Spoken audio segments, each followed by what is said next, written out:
अभिषेक जी गुजरात से। हरिवंश। महाराज जी आपका प्रश्न है क्या, महाराज जी जो प्रिया प्रीतम से प्यार करे वो पागल हो जाता है क्या? आपको हम पागल नजर आते हैं? जब अकेले बात करते तो मतलब कोई सोचता है कि ये क्या बात कर रहा है, मतलब हम लीला चिंतन करते मतलब। देखो, अगर हम बनावटी न करें तो हम पागल नहीं हैं। बनावटी अगर हम कुछ करने लगेंगे तो पागल है। भगवान के मार्ग में दंभ, पाखंड, बनावट, इससे बचना चाहिए। तुम्हारी कितनी आयु है? 18 महीना। हाँ, खूब बढ़िया है। अच्छा, हम तुम्हें धन्यवाद देते हैं कि भगवान के मार्ग में लगे हो, अच्छे से लगो, लेकिन बनावटीपन कुछ मत करना। इस मार्ग की चतुरता है कि जैसे हम नाम में डूबे हुए हैं, भगवान नाम जब सामने वाला हमसे कोई बात कर रहा है जी, और हम नाम जब चल रहा है, वो ये समझ, हमको ये जनाना नहीं कि यार तुम हमको क्यों डिस्टर्ब करते हो, हम नाम जब में डूबे हुए हैं। ये नहीं, भजन करने वाले को ये जताना नहीं कि मैं भजन में डूबा हूं। जैसे क्या बहुत सोच रहे थे, क्या सोच रहे, अरे वो चलता है ऐसे सोच। हाँ बोलिए, आप क्या ऐसे बात की जाती है? ये थोड़ी बताया जाता है कि हम तो लीला चिंतन में थे, तुमने हमें टोक दिया, हम नाम चिंतन में थे, ये बताया नहीं। अगर ये बताओगे तो बात ठप हो जाएगी। खूब भजन करो और प्रवीणता पूर्वक व्यवहार करो। भक्त पागल थोड़ी होता। किसी भी भक्त का नाम बताओ जो पागल हुआ हो, किसी भी भक्त का ऐसा नहीं होता, बहुत प्रवीण होता है भगवान का भक्त। हनुमान जी को क्या कहा गया? ज्ञानी नाम अग्रगण्यम, बुद्धिमताम वरिष्ठम, विश्वामित्र महामुनि ज्ञानी, गरुण महाज्ञानी गुण राशि। चाहे गरुण जी, चाहे किसी भी महाभक्त के लिए देखो तो जो भगवान का भक्त होता है ज्ञान विज्ञान प्रवीण होता है, वो पागल थोड़ी होता है। हाँ, एक प्रेम की पागल अवस्था होती है। अब वो अपने प्रभु में रो रहा है, अब सामने वाले को तो दिखाई नहीं दे रहा क्यों रो रहा है, अब अपने प्रभु से बात कर रहा है, नाथ आपका पिन हो गया, वो लग रहा है बड़बड़ा रहा है क्या। तो दूसरे लोग उसे पागल समझते हैं, वो पागल नहीं होता, वो परम प्रवीण होता है। दूसरी चूंकि बाह्य चेष्टाएं दिखाई नहीं दे रही, वो अपने भगवान से बात कर रहा है, भगवान के लिए नाच रहा है, भगवान के लिए रो रहा है। अब सामने वाला देख रहा है कि कोई है नहीं, तो उसको लगता है पागल आदमी है क्या।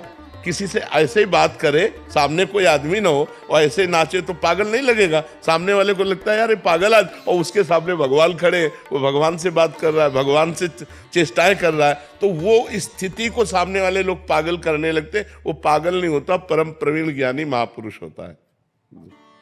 सुधा गुप्ता जी नई दिल्ली से। राधे राधे महाराज जी। महाराज जी मेरा प्रश्न है कि 4 आश्रमों से संबंधित है, जिसमें से एक वानप्रस्थ बताया गया है। 4 आश्रमों की औसतन आयु 25 वर्ष सुनी है हमने। महाराज जी हम ब्रह्मचर्य, ग्रस्त और सन्यास के बारे में तो अक्सर सुनते ही रहते हैं, लेकिन वानप्रस्थ के बारे में कभी बात नहीं होती। हाँ, वानप्रस्थ तो बड़ा कठिन है। वानप्रस्थ जो आश्रम है कलयुग में बहुत कठिन है, क्योंकि वो महान तपस्या पूर्ण होता है। जैसे ब्रह्मचर्य, नैष्ठिक ब्रह्मचर्य और सन्यास, एक मार्ग ये है। ब्रह्मचर्य, आजीवन ब्रह्मचर्य और सन्यास, और एक मार्ग ब्रह्मचर्य और गृहस्थ आश्रम। अब जब गृहस्थ आश्रम के 50 वर्ष की आयु हो गई, 100 वर्ष की मनुष्य की आयु रखी गई, 70 में पहुंचते पहुंचते काम हो जाता है। 60-70 में आजकल हो जाता है, कोई 80 बिरले पहुंचता होगा, 90 और 100 तो बहुत ही मुश्किल बात है। अब 50 वर्ष के बाद आदमी की हालत क्या होती जो गृहस्थ में होता है, क्योंकि वो 25 वर्ष ब्रह्मचर्य नहीं रहा है। अगर आश्रम के अनुसार पूछो तो 25 वर्ष तक ब्रह्मचर्य रहना चाहिए, इसके बाद ब्याह होकर 25 वर्ष गृहस्थ आश्रम में रहना चाहिए, फिर वानप्रस्थ। तो चूंकि न्यू गड़बड़ है, 25 वर्ष ब्रह्मचर्य कहाँ, गर्लफ्रेंड बॉयफ्रेंड ब्रह्मचर्य, ब्रह्मचर्य कहाँ रह रहे हैं। तो 50 वर्ष पहुंचते पहुंचते ढेर हो जाते हैं। अब वो जंगल में जा कर के तप में जीवन व्यतीत करें, ना ऐसे जंगल रह गए हैं और ना ऐसे तपस्वी रह गए हैं। क्यों 50 वर्ष के बाद अपनी पत्नी का पुत्रों के हाथ सौंप करके और एकांतवास करते हुए जंगली कंद मूल फलों से निर्वाह करना, जंगली वस्त्रों को पहनना, जैसे पत्तों के वस्त्र पहन लेने, वलकल के वस्त्र पहन लेना, गर्मी सर्दी वर्षा तीनों का कोई भी निवारण न करना वानप्रस्थ के लिए। गर्मी सीधे सहना, कोई पंखा बिजली इसका प्रयोग नहीं। सर्दी सीधे सहना, कोई किसी भी तरह का सर्दी निवारण का नहीं। सीधे अंगों पे सहना, वर्षा पूरी सहना। और अगर ऐसा लगे कि अब हमारा शरीर काम नहीं कर रहा है तो उसको तप के द्वारा अपने प्राणों का त्याग कर देना। बहुत कठिन वानप्रस्थ होता है। अगर लगा कि अभी हमारा शरीर तपस्या कर सकता है तो संन्यास ले लेना। इस संन्यास के द्वारा अब तो वानप्रस्थ कौन रहता है, वानप्रस्थी कहाँ दिखाई देते हैं।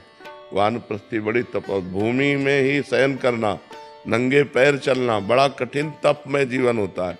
अब तो 50 वर्ष के बाद इतना आसक्त हो जाता है कि वो परिवार, संसार, माया इससे हटकर के जंगल में जाए, ऐसी कहाँ सामर्थ्य रह जाती है। और 70-80 के अवस्था में तो सहयोग की जरूरत है, अकेले चल ही नहीं सकता, अकेले अपनी दिनचर्या नहीं कर सकता, तो वानप्रस्थ क्या चलेगा।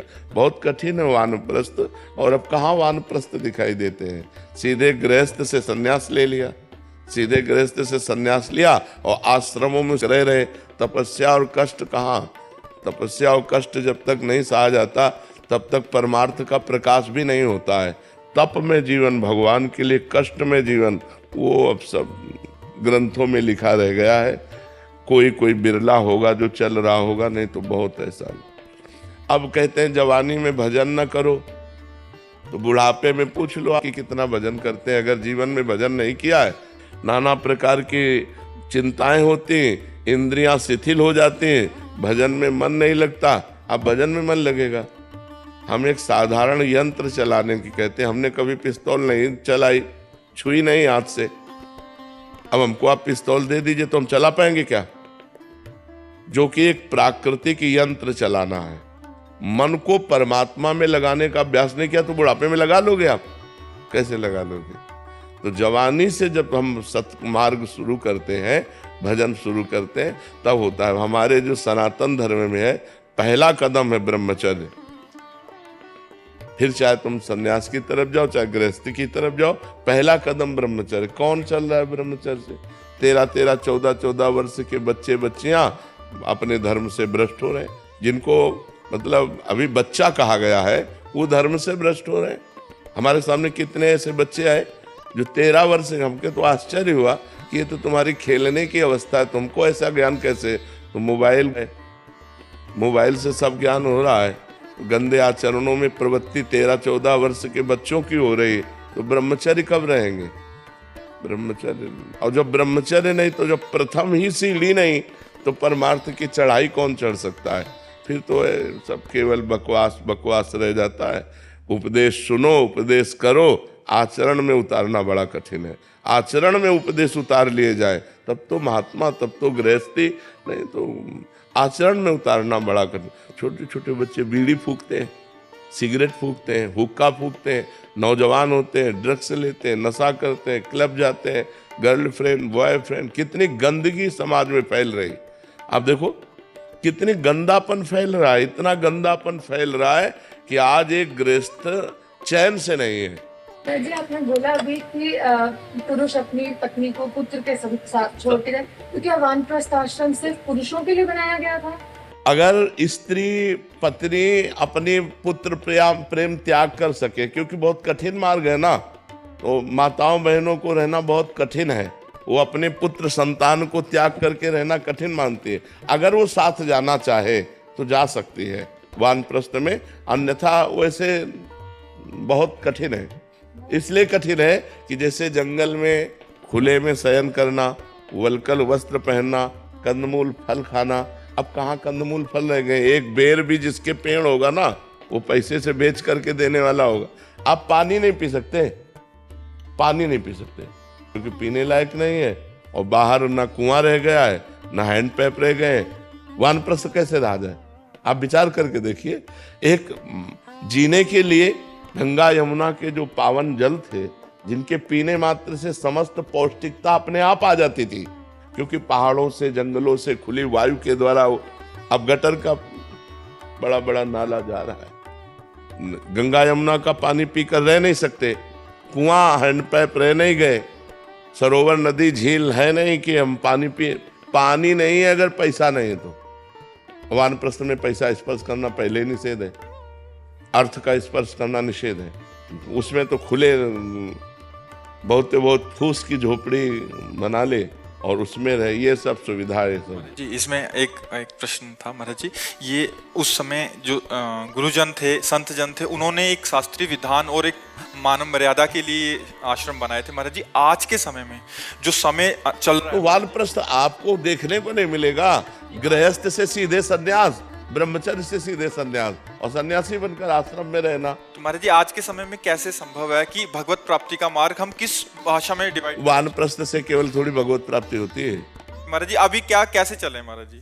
कृतयुगे ध्यायते विष्णुम, त्रेतायाम यजतई मखई, द्वापरे परिचर्यायाम कलो तद्धर कीर्तन। अपने घर में रहो, घर में रह करके परिवार को भगवान का स्वरूप समझो, घर में त्यागी बन करके रहो, जो मेहनत से कमाया है उससे अल्पाहार करो और निरंतर भगवत चिंतन करो। भगवान कहते हैं अनन्य चिंतयन्तो माम ये जना परिपासते, मेरा जो अनन्य चिंतन करते हैं। अन्य चिंतन वानप्रस्थ बन करके क्या करना है? भगवान का तो चिंतन करना है। अब उस तरह की कठोर तपस्या रह नहीं गई, उस तरह के हमारा वातावरण, आप शौच नहीं हो सकते तो अब शौचालय चाहिए, इसलिए चुपचाप कलयुग है, अपने घर में रहो और अपने को उचित आहार और वस्त्र आदि से शरीर को ढक करके, परिवार से ममता त्याग करके घर में रहो, परिवार वालों को भगवान का स्वरूप समझो और खूब नाम जप करो, भगवत चिंतन करो। कलयुग में केवल भगवान के नाम चिंतन से भगवत प्राप्ति है। दूसरे जितने साधन है, ये अब मान लो वानप्रस्थ साधन आपका परिपक्व हो जाए तो आपको तप लोक मिलेगा, भगवत प्राप्ति थोड़ी हो जाएगा। तप लोक मिलेगा, महालोक, तपलोक, जनलोक, सत्यलोक, ब्रह्मलोक ये तक बने हुए हैं ना। भगवत प्राप्ति होगी भगवत चिंतन से। वानप्रस्थ बन करके यदि भगवत चिंतन नहीं हुआ, केवल वानप्रस्थ नियमों का पालन हुआ, तो आपको तप लोक की प्राप्ति होगी, भगवत प्राप्ति नहीं। भगवत प्राप्ति तो भगवत चिंतन से होती। रात दिन आंसू बहाते हुए राम राम कृष्ण कृष्ण हरि हरि राधा राधा जो अंदर चिंतन कर रहे हैं उनको भगवत प्राप्ति। महाराज जी जैसे मैंने शादी नहीं की, गृहस्थ आश्रम में नहीं गई, लेकिन संसार में जो दायित्व थे वो किए, तो हमारा तो मेरा तो ब्रह्मचर्य ही चल रहा है। तो उसके बाद वानप्रस्थ का कोई महत्व है? मतलब कोई महत्व नहीं रह जाता? अब तुम नाम जप करो और परिवार में ही रहना, घर के बाहर व्यवस्था मत सोचना कि किसी आश्रम में चली जाए, बिल्कुल नहीं। अपने घर में रहो और जो मेहनत की है उसी कमाई से पेट भरो और खूब नाम जप करो, भगवान का चिंतन करो और घर के सदस्यों से मोह मत करो।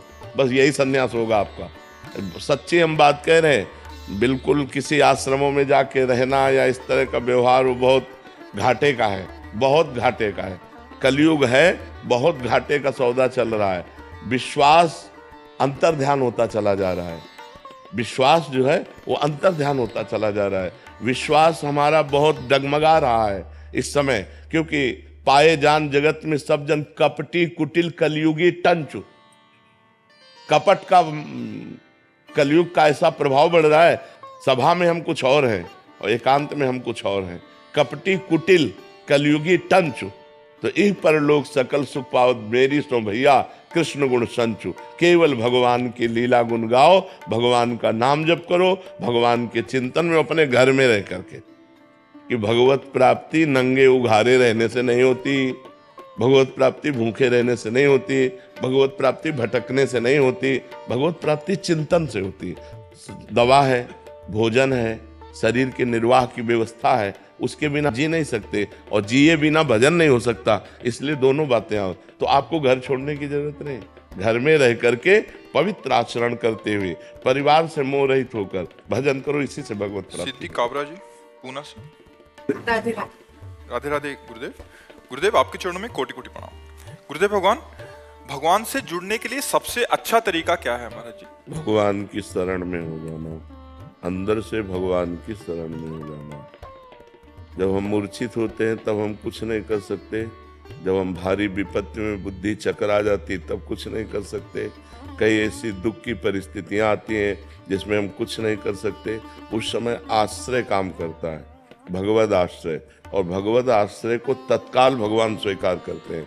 जैसे सुग्रीव जी और बाली जी परस्पर वैर करते थे, तो बाली जी सुग्रीव जी को मारते थे और यहाँ तक कि जान से मारने का उपाय किया तो भाग करके एकांत में ऐसे रह रहे थे जहाँ श्रापवश वो नहीं जा सकते थे। बिल्कुल ध्यानपूर्वक सुनना। तो दूर से देखा 2 राजकुमार आ रहे हैं, तो उसको संशय हुआ सुग्रीव को कि बाली तो ऋषि के श्रापवश यहाँ नहीं आ सकते, हो सकता है इन राजकुमारों को भेजा हो। तो हनुमान जी महाराज को भेजा। हनुमान जी महाराज जी ब्राह्मण के रूप में गए और जब भगवान से परिचय पूछा, आप कौन हैं? तो उनका हम दशरथ पुत्र राम लक्ष्मण हैं, हमारी पत्नी को कोई अपहरण करके ले गया है, उसकी हम खोज कर रहे हैं।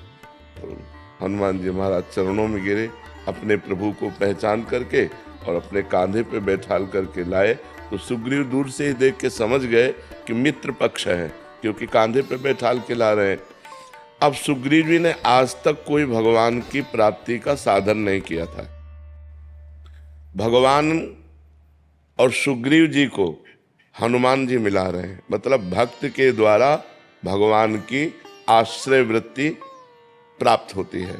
सुग्रीव जी को विश्वास दिलाने के लिए भगवान ने अग्नि को साक्षी किया और कहा, हम आज से आपको सखा भाव से स्वीकार करते हैं, अर्थात आप हमारे मित्र हैं। किस भय से तुम यहाँ रह रहे हो? तो उन्होंने बताया, हमारा भाई ही है, तो हमारा दुश्मन वो हमें मारने के लिए तैयार है, तो उनका एक बाण से मार दूंगा, तुम उससे चिंता न करो। सुग्रीव जी ने जब भगवान की बाहुबल की रक्षा से किष्किंधा का राज्य प्राप्त किया, भगवान ने बाली को मारा, तो 4 महीने भगवान प्रवर्षण पर्वत पर रहे, एक दिन भी नहीं गया। भयवश ऋष्यमुख पर्वत पर प्राण छुपाए रहता था। भगवान के आश्रय से किष्किंधा का राजा बना, एक दिन भी दर्शन नहीं करने गया, ऐसी इनकी भक्ति थी, केवल आश्रय।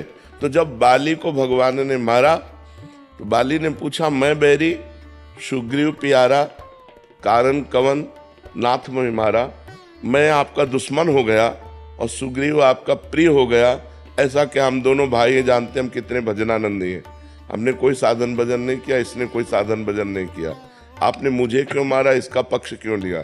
तो भगवान ने कहा, ये मेरा शरणागत है, शरणागत का मित्र मेरा मित्र होता है, शरणागत का शत्रु मेरा शत्रु होता है, ये मेरा प्रण है।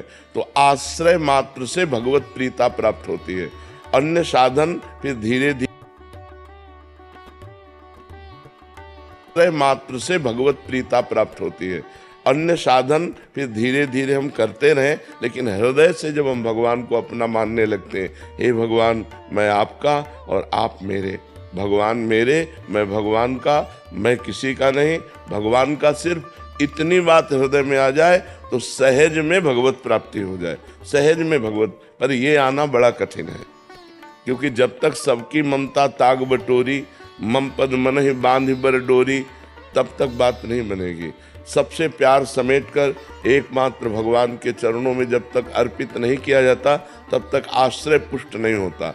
जननी जनक बंधु सुतदारा, तन धन धाम सुहृद परिवारा, सबकी ममता ताग बटोरी, ममपद मन ही बांध बर डोरी। भगवान कह रहे हैं, सबका प्यार सबकी ममता को समेटकर जो मेरे चरणों में समर्पित कर देता है, वो मेरा आश्रित हो जाता है, और मेरे आश्रित को त्रिभुवन में कभी कोई बाल बांका नहीं कर सकता। फिर उसके हृदय में भगवान की भक्ति के प्रभाव से शुद्ध ज्ञान प्रकट होता है, मायामल का नाश हो जाता है, वो मुक्त हो जाता है, भगवान के प्रेम को प्राप्त हो जाता है। आदर्श वाजपेयी जी लखनऊ से। महाराज जी राधे राधे राधे महाराज जी। महाराज जी, आपने बताया था कि एक श्वास में ज्यादा से ज्यादा नाम जप करना है, फिर एक एकांतिक में ये भी बताया था कि जितने आराम से जपें उतना अच्छा है। तो उपासक नाम जप आराम से जपें या अधिक से अधिक नाम जप? प्रारंभिक उपासक अधिक से अधिक जपे। अलग अलग उपासक की होते हैं ना, क्लास होते हैं ना, जैसे ऐसे भूमिकाएं होती भजन की। प्रारंभिक उपासक को केवल नाम जप प्रारंभ में अधिक से अधिक करने का अभ्यास बनाना है।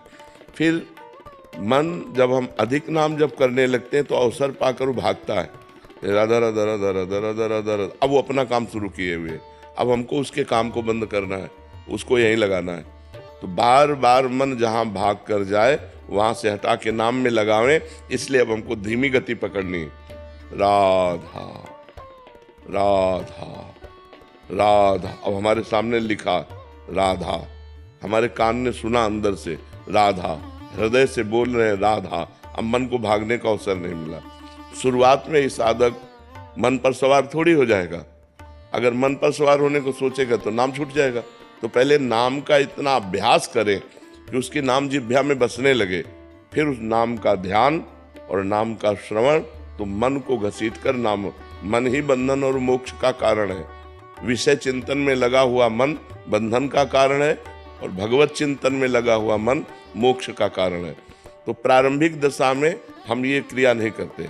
हम इसके आगे बढ़कर जब भूमिका में पहुंचते हैं कि अब हमारा घंटों नाम चल रहा है पर मन नहीं लग रहा, मन संसार का चिंतन, अब उसको लाते हैं घसीट के, जहां जहां जाता है वहां से घसीट के नाम मंत्र में लाते हैं और मंत्र नाम को फंसाते हैं, राधा राधा राधा, अरे राधा राधा राधा राधा राधा राधा, अभी अपनी घड़ी चालू रखेगा।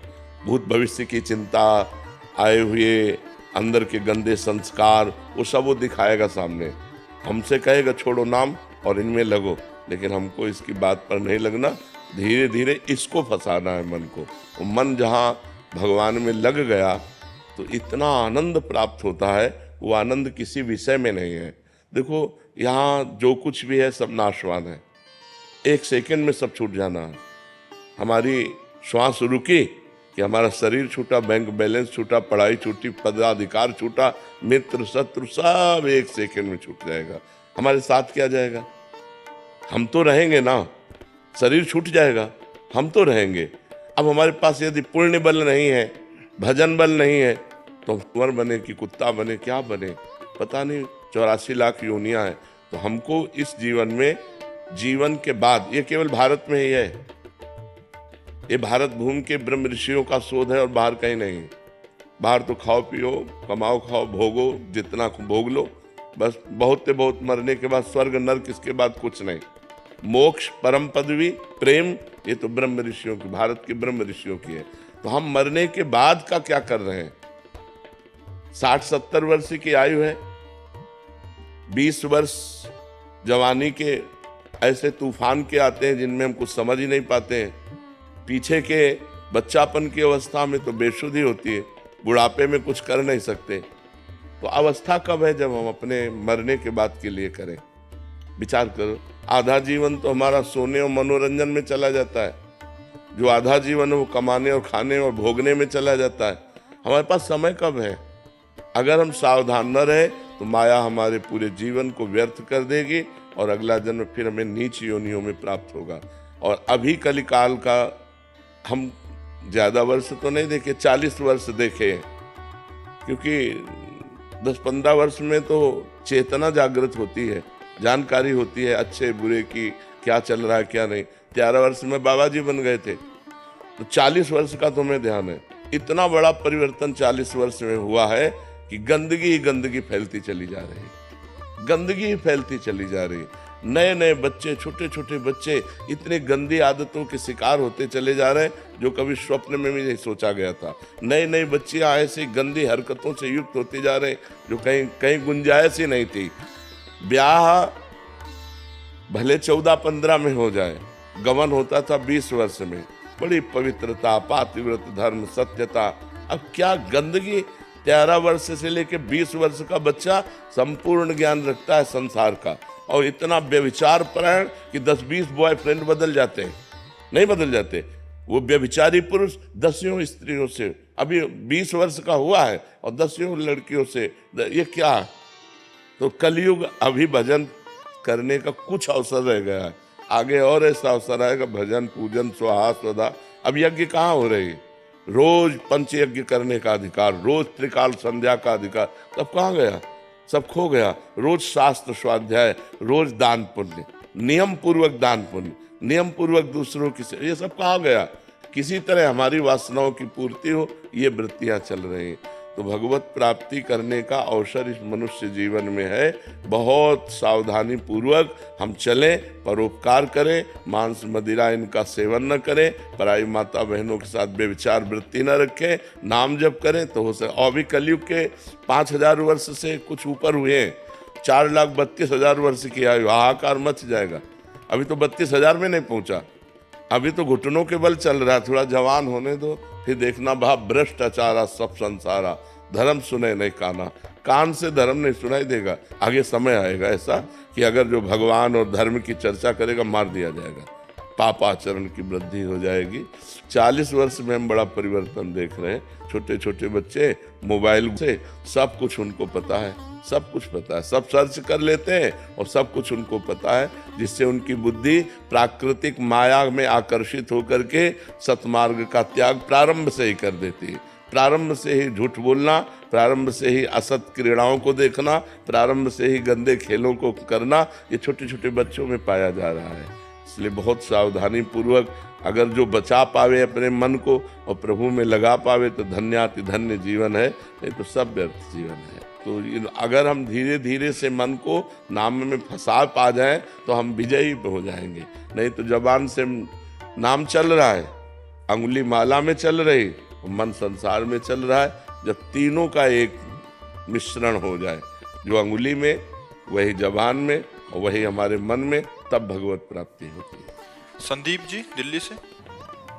राधे राधे। राधे राधे महाराज जी। महाराज जी, कई बार नाम जब वो पूजा के दौरान काम व क्रोध का वेग आ जाता है, फिर मैं उसी समय आपकी छवि का ध्यान करता हूँ तो शांत हो जाता है। लेकिन महाराज जी, जिस छवि का ध्यान मैं करता हूँ, उस छवि में नाम जब कर रहा होता हूँ मैं, और आप लठ लेके मेरे चारों तरफ घूम रहे होते हैं और घुमा रहे होते हैं। ये बात महाराज जी, लठ तो लेते ले। महाराज जी कह रहे ऐसे में कोई अपराध तो नहीं हो रहा, मेरी वजह से आपका स्वास्थ्य खराब हो रहा है, मेरे को ऐसा लगता है। नहीं, अब लठ नहीं चला रहे। कह रहे इतना लठ घुमाते आप थक जाते होंगे। देखो, हमारा ये जो पांच भौतिक शरीर है जिसे आप देख रहे हो, ये किडनी रोग से ग्रसित है।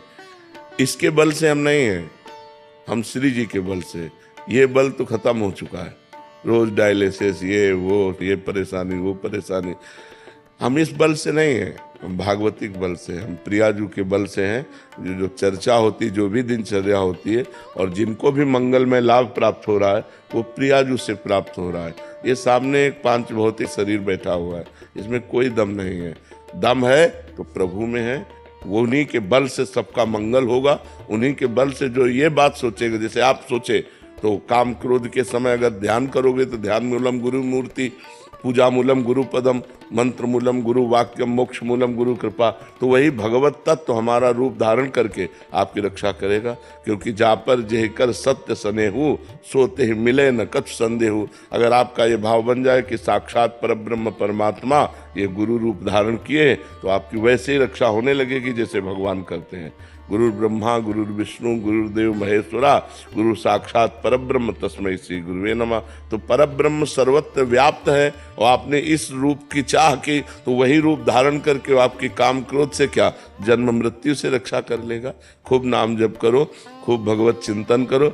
ये शरीर तो पांच भौतिक नाशवान, आज है कल नहीं रहेगा, इसका तो कोई भरोसा नहीं है, इसका कोई भरोसा नहीं है। ये तो श्वास है, पानी का बुलबुला कब फूट जाए, अंजुली में चाहे जितना जोर से पानी बांधो वो निकल ही जाएगा। ऐसे ये बालू का पुल है, ये टूटेगा, इसमें कोई संशय नहीं। आज चल रहा है, बस लाभ ले लो, कल रहे ना रहे इसका क्या भरोसा। लेकिन हमारी बात मान लोगे तो मंगल हो जाएगा, आपका कल्याण हो जाएगा। शगुन झा जी। गुरु जी, आपके सत्संग में सुना है कि नाम गुरुदेव का नहीं लेना चाहिए, पर महाराज जी आपका नाम हर जगह ही आ जाता है, किताबों में, भजनों में पढ़ती हूँ, सुनती हूँ। अब जैसे हमसे कोई पूछे कि आपके गुरुदेव का क्या नाम है, तो एक तरह से हम बहुत संकुचित हो जाएंगे और परम पूज्य प्रातः स्मरणीय श्री अमुक अमुक ऐसे नाम लेंगे, तो अपने से जब नाम लेंगे। लेकिन जब और कोई नाम लेता है तो उसके गुरु तो है नहीं, तो गुरुदेव का नाम जब हम लें तो बड़े आदर से लें। लेकिन जैसे हमारे गुरुदेव हरिवंश महाप्रभु भी हैं, तो उनका नाम तो लेते ही हैं। हमारी गुरु राधा है तो हम तो राधा राधा कहते हैं। लेकिन अब जैसे प्रगट में हमारे गुरुदेव भगवान है, मतलब अंदर तो नाम उन्हीं का दिया हुआ, उन्हीं का सब कुछ है, लेकिन प्रगट में नाम हम कभी, जब बहुत कोई ऐसा पूज्य जन पूछे तो बहुत मतलब एक संकोच करते हुए फिर नाम, ये मर्यादा है। जैसे पतिव्रता पत्नी को अपने पति के नाम उच्चारण करने में सभ्यता का प्रयोग करना है, ऐसे एक शिष्य को अपने गुरु के नाम उच्चारण करने में एक संकोच और सभ्यता का प्रयोग। हाँ गुरु जी, जैसे मेरे साथ भी यही होता है कि कोई मेरे से पूछता है तो मुझे लगता है मैं क्या बोलूँ, कैसे बोलूँ, मैं बोलती रहती हूँ गुरु जी। हाँ नहीं, अब जैसे कोई पूछे तो अब तो बता, पूज्य प्रातः स्मरणीय सम्मान लगा करके और अपने गुरुदेव का नाम फिर बता। गिल्टी होती है कि मैं नहीं, वो तो सबको होता है, हमको भी होता है अपने गुरुदेव का नाम उच्चारण करने में एक सभ्यता, एक संकोच होता है। और कहेंगे बड़े महाराज जी, पूज्य बड़े महाराज जी, नहीं नाम क्या है, तब फिर बहुत सभ्यता से उनका नाम सम्मान के साथ, ये मर्यादा है, ये एक मर्यादा है, शास्त्रीय मर्यादा है। और सच्चाई यही है कि हृदय से हम जप सकते हैं लेकिन जबान से निकालने में हमें संकोच लगेगा। महाराज जी आपके चरणों में कोटि कोटि प्रणाम। महाराज जी, मैं कोई भी गलत काम जो आपने बताए हैं, मांस खाना, व्यभिचार करना, जुआ खेलना, शराब पीना, स्वर्ण चोरी आदि नहीं करता, और जितना बन पाता है नाम जप करने का प्रयास करता हूँ। तो प्रभु जी, क्या मुझे वही गति मिलेगी जो राधा केली कुंज के साधक जनों को मिलेगी? ये तो भगवान जाने, क्योंकि राधा केली कुंज के साधक केवल हमारे लिए प्राण समर्पित किए हुए हैं। रात दिन अपने माँ बाप, परिवार, सांसारिक सुख, मनोरंजन सब कुछ छोड़ करके, कैसे तुम रात में चैन से सो सकते हो? वो चैन से नहीं सोते, 1 बजे रात्रि के जग करके सेवा में सब। देखो पूरा सिंहासन, जब 4 बजे सत्संग होता है तो पूरा सिंहासन तैयार हो जाता है। एक पॉइंट है, 500 लोगों का भोजन, बाल भोग, राजभोग, शयन भोग, कोई पर यहाँ नौकर नहीं है, सब संत जन ही लगे हुए हैं। अब इनकी बराबरी कैसे कर सकते हैं? ना अपनी माँ से बात करते हैं, ना पिता से बात करते हैं, ना पत्नी है, न संसार है, न सुख है, न मनोरंजन है। रात दिन अपने जीवन को अर्पित किए हुए हैं, कोई किसी से मतलब नहीं रख रहा, केवल परमात्मा से मतलब रख रहा है। अब हम कैसे कह दें कि इनकी बराबरी कर सकते हो? तो महाराज जी, तो क्या मेरी गति अच्छी होगी? हाँ, उस गति, हाँ भगवत प्राप्ति हो जाएगी, लेकिन इनकी बराबरी हम कर सकें, राधा केली कुंज के संतों की बराबरी, तो हमें लगता है थोड़ा हमें अपनी भाषा बदलनी चाहिए। क्या इन संतों की चरण रज की प्राप्ति हमको हो जाएगी? बात तो एक ही होगी ना। तो अगर हम भाषा बदल दें, बराबरी करना, जैसे कि क्या हम मीरा जी की बराबरी कर सकते हैं गिरधर करके? अब विचार करो, हमको यही बोलना है क्या मीरा जी की चरण रज के अधिकारी हम बन सकते हैं? तो हमारी बात बन जाएगी, बात तो एक ही हो गई ना। लेकिन मीरा जी की, नरसिंह मेहता जी की, हनुमान जी की हम बराबरी करना चाहे तो हमें लगता है कि शायद ठीक नहीं रहेगा। हम उनकी चरण रज चाहे तो ठीक रहेगा। हम भक्ति करके उनकी चरण रज बनना चाहे तो हमारी बात बन जाएगी, क्योंकि सबके प्रति दैन्य भाव, खूब नाम जब, बराबरी शब्द से अभिमान झलकेगा, नहीं झलकेगा कि हम इनकी बराबरी करने। बराबरी के लिए तो फिर घर परिवार छोड़कर लगोटी लगाओ, कोई मनोरंजन नहीं, कहीं किसी भंडारे में नहीं जाना, कहीं किसी सभा में नहीं जाना, रात दिन अपनी दिनचर्या में सब जवान, कोई मोबाइल नहीं, मोबाइल उनके पास जो सेवा में है, ये सबके पास थोड़ी है। और रात दिन भजन में लगना बहुत कठिन बात है बच्चा, बहुत कठिन बात है। भगवान जिस पर कृपा करे वही ऐसे मार्ग में चल पाता है। गौतम जी, नई दिल्ली। राधे राधे प्रभु जी। राधे राधे महाराज जी। महाराज जी, दर्शन बड़े या आज्ञा? आपके दर्शनों के लिए कई बार आज्ञा से बाहर आना पड़ता है। अगर आज्ञा भजन के अंतर्गत है, अगर हमें भजन छोड़ करके दर्शन के लिए जाना पड़े और गुरु आज्ञा है कि आप भजन करो, तो फिर हमें गुरु आज्ञा पर रहना चाहिए। जैसे एक बार भाई जी से हनुमान प्रसाद पोद्दार जी महाराज जी की सेवा में रहने वाले राधे श्याम बंका जी 10-10 दिन हो जाते, समीप नहीं जाते। तो कई लोगों ने कहा, इतने बड़े महापुरुष के तुम निज जन होकर 10-10 दिन हो जाता उनके समीप नहीं जाते, तो कुछ नहीं बोलते थे। लेकिन एक दिन बहुत प्रश्न किया कि आप क्यों नहीं जाते? तो उनका भाई जी की आज्ञा हमारे लिए सर्वोपरि, उन्होंने कहा है कि ग्रंथों का संपादन करो। तो मैं रात दिन उनकी आज्ञा का पालन करता हूँ। अगर भाई जी की आज्ञा में त्रुटि हुई तो दर्शन क्या, हम उनकी आज्ञा का पालन कर रहे हैं। जब कभी समय मिलता है तो उनसे दर्शन कर लेते हैं। नहीं, भाई जी ने हमें आज्ञा की कि ग्रंथों का संपादन करो, तो मैं ग्रंथों का संपादन कर रात दिन उसमें लगा हुआ हूँ। मैं भाई जी के दर्शन से ज़्यादा भाई जी की आज्ञा का पालन करना चाहता हूँ। तो ये राधे श्याम बंका जी ने कहा। तो वैसे भी आज्ञा सन्न सुसाहिब सेवा, अगर आज्ञा का पालन हो रहा है तो बहुत श्रेष्ठ बात है। पर वो आज्ञा कौन सी है? क्या आपको पर्सनल उपदेश और आज्ञा हुआ है? अगर नहीं तो सार्वजनिक आज्ञा का निर्वाह करते हुए सबके लिए है नाम जप। नाम जप करते दर्शन का सौभाग्य ज्यादा दिन नहीं रहता महापुरुषों के, संतों का दर्शन का सौभाग्य ज्यादा दिन नहीं रहता। भजन तो कभी भी कर सकते हो, लेकिन अभी अवसर है तो आंख मिला लो जाके, और नहीं जब अंतर ध्यान हो गए तो भजन तो करना ही है, रात दिन भजन करना है। आंख मिलाने का जब अवसर मिले तो चूकना नहीं चाहिए, जाकर के दस परस अगनास बास निज संग करो दिन, तिन मुख हरिजस सुनत श्रवण मानो न त्रिपित छिन। कल अभद्र वर्णत सहज, कलयुग के सब दोष नष्ट होते, पाप नष्ट होते। संत समागम जब हम करते हैं, संतों का दर्शन करते हैं, उनके पास बैठते हैं, उनकी कृपा से हमें अध्यात्म शक्ति जागृत होती है, हमारे पाप नष्ट होते हैं, हमारे कलयुग के दोष नष्ट होते हैं, हमारा मन भगवान की तरफ सहज में, परमात्मा की तरफ सहज में भागने लगता है। इसलिए अगर कभी संत समागम का अवसर मिले तो भजन छोड़कर भी संत समागम करना चाहिए। समझ पा रहे हैं आप? अक्षय ठाकुर जी दिल्ली से। श्री हरिवंश महाराज जी मैंने संतों से सुना है कि प्रभु भोले स्वभाव वाले लोगों को जल्दी मिलते हैं, परंतु महाराज जी मैं तो भोला स्वभाव ऊपर का बेवकूफी को भोलापन नहीं कहते। भोले का मतलब सर्व ज्ञान होते हुए भी अहंकार रहित, दैन्य। सर्व ज्ञान होते हुए भी अहंकार रहित, दैन्य, या केवल भगवान से अपनापन। केवल भगवान से अपनापन। भोलेपन का मतलब बेवकूफ आदमी नहीं होता। कोई भी भक्त ऐसा नहीं होता जो ज्ञान संपन्न न हो। हाँ, एक भोलापन होता है भगवान से, एक अपनापन।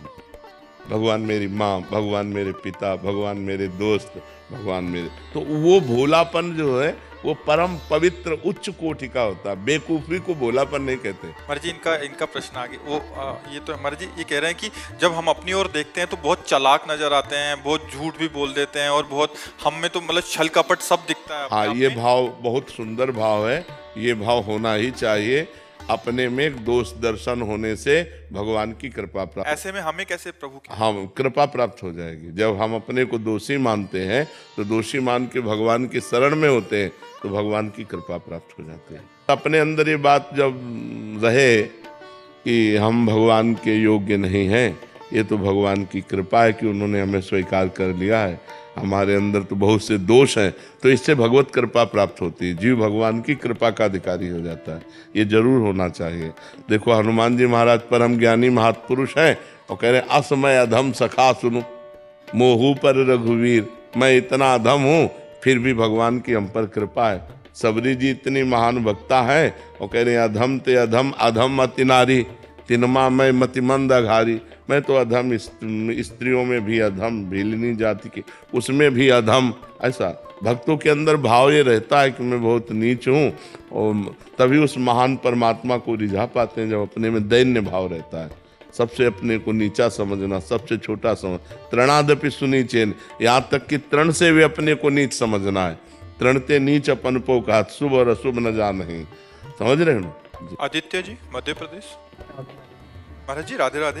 महाराज जी मैं आपकी और श्री जी की कृपा से नाम जप करने का प्रयास कर रहा हूँ, और कुछ दिनों से श्री हित 84 जी का नित्य गायन भी कर रहा हूँ। महाराज जी आपके श्रीमुख से सुना है कि हमें नाम जप के साथ साथ लीला चिंतन भी करना चाहिए। महाराज जी प्रारंभिक साधक नहीं, प्रारंभिक साधक नाम चिंतन करे। जैसे राधा जपते हो तो राधा ही लिखो। तो बहुत धन्यवाद आपको कि आप इस नवीन अवस्था में भगवत मार्ग में लग रहे हो। भगवान की विशेष कृपा आपके ऊपर है। नवीन अवस्था में उद्दंडता सुहाई देती है, खेल कूद सुहाई देते हो। आप साधन में लग रहे हो तो आपके ऊपर विशेष कृपा है। बस कुसंग ना होने पावे। कुसंग बच्चों से ही होता है। जो गंदे बच्चे हैं, गंदे आचरण करने वाले हैं, ऐसे बच्चों का संग मत करना। बहुत अच्छे बनोगे तुम, ठीक है? हाँ, अच्छे चलते रहो। अपने दोस्त बना लीजिए। दोस्त तो बना लिया ना। राधा नाम दे दीजिए। राधा राधा राधा राधा। हम किसी को दोस्त कहे ना कहे, सब हमारे दोस्त, कोई दुश्मन हमारा है ही नहीं। सब हमारे दोस्त हैं, सब हमारे मित्र हैं।